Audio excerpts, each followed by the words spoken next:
So আমরা চলে এসেছি সুরুচিতে, সাউথে। ইন্ট্রোটা বাড়ির থেকে বেরানোর সময় দিতে পারিনি, তাই জন্য এখন দিচ্ছি। সারা দুনিয়া ঘুরিয়ে, হাওড়া সাঁতরাগাছি ঘুরিয়ে অবশেষে আমরা সাউথে এসেছি।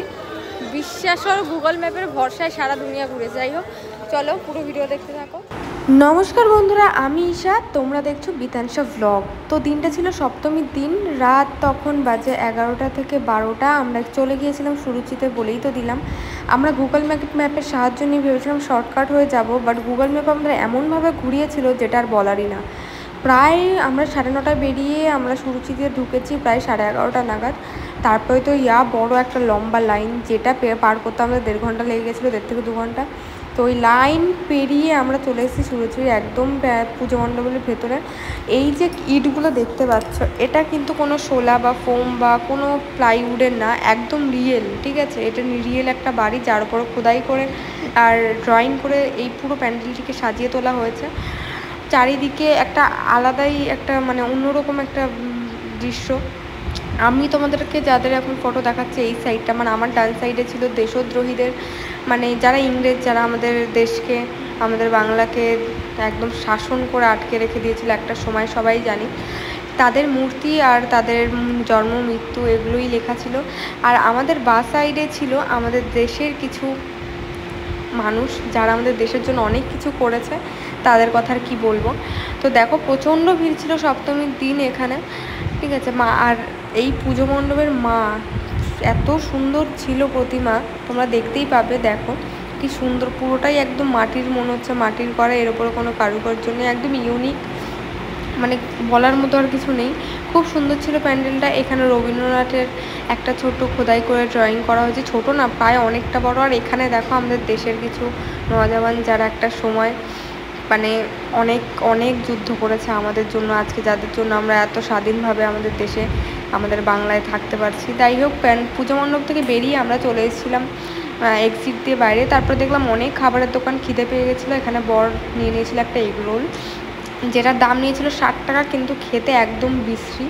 তো সেটাতে মন ভরে নিয়ে আমরা চলে যাচ্ছিলাম একটা প্যান্ডেল হপিংয়ের জন্য। তারপর রাস্তায় বলে একটা ছোটো দোকান, ভাবলাম ফাঁকা আছে, নিয়ে নিই, যে ওটা খেয়ে নিই, নাহলে পরে আর পাবো না। রাত বেজে গেছিলো প্রায় 1টা। তো দোকানটায় এসে আমরা দিয়ে দিয়েছিলাম মোমো অর্ডার। প্রায় 20 মিনিট অপেক্ষা করার পর এখানে মোমোটা এসেছিলো। তারপরে তো মোমোটা প্রথমে বরকেই খাইয়ে দিলাম, একদম গরম, আর আমি তো গরম খেতেই পারি না, তোমরা জানো। তারপরে আমি একটু সস লাগিয়ে বললাম একটু পরেই খাই। তারপর একটু পরে আমি ট্রাই করতে গেলাম, তাও গরম ছিল ভালোই, কিন্তু আমি খেয়ে নিলাম।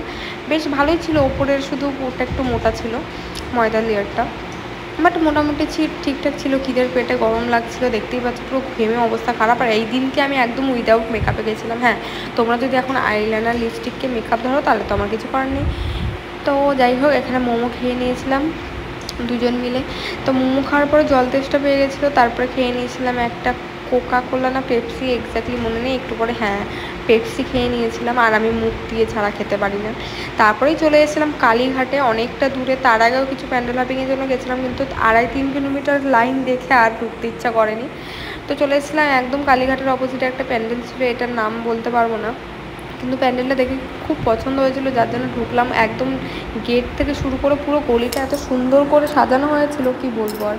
তারপর ভেতরেই প্রবেশ করতে দেখলাম এরকম স্ট্রাকচার, এত সুন্দর ইউনিক প্যান্ডেলটা করা হয়েছে। এটা কোনো থিমের ওপরে না, জাস্ট সুন্দর, মানে সুন্দর করে সাজিয়ে তোলা হয়েছে প্যান্ডেলটাকে, খুব সুন্দরই, মানে লাইটিংগুলো আর কাজগুলো। এখানে বট গাছ না অশ্বত্থ গাছের পাতা দিয়ে, মাছের আঁশ দিয়ে খুব সুন্দর করে প্যান্ডেলটা করা হয়েছিল। দেখতেই পাচ্ছ, এগুলো বট গাছের পাতা শুকিয়ে তারপরে এই প্যান্ডেলটাতে ইউজ করা হয়েছে।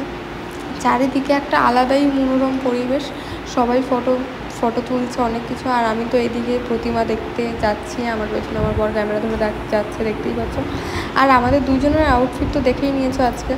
আমি একটা গ্রিন কালারের সালোয়ার পরেছিলাম 3 পিসের, যেটা লাইটিংয়ের কারণে হলুদ লাগছিল বেশিরভাগই। তো এই দেখো, এখানকার প্রতিমাটা এত সুন্দর, কী আর বলবো। তো হাঁটতে হাঁটতে আমার পায়ে পড়ে গেছিলো ফোসা, বর ব্যান্ডেড কিনে পায়ে লাগিয়ে দিচ্ছিলো, সেটারই একটা ছোট্ট করে ক্লিপ নিয়ে নিয়েছিলাম। তো মানে কি বলবো, অনেকটা হাঁটা হয়েছিল। আর নতুন জুতো, পুজোয় নতুন জুতো পরে সবার এই অবস্থাটা হয়, লাস্টে খালি পায়ে হাতে জুতো নিয়ে বাড়ি ফিরতে হয়, আমরা সবাই জানি। তো এই দিনই আমার ফার্স্ট হয়েছিল, এর আগের দিনও আমরা হেঁটেছিলাম ঘুরতে গিয়ে, বাট এই দিনই আমার ফার্স্ট হয়েছিল পায়ে। তো এখানে ব্যান্ডেড লাগানোর পরে তার পাশাপাশি কালীঘাটের পাশাপাশি আরেকটা পুজো মণ্ডপ ছিল, এটা দেখে আমরা বাড়ি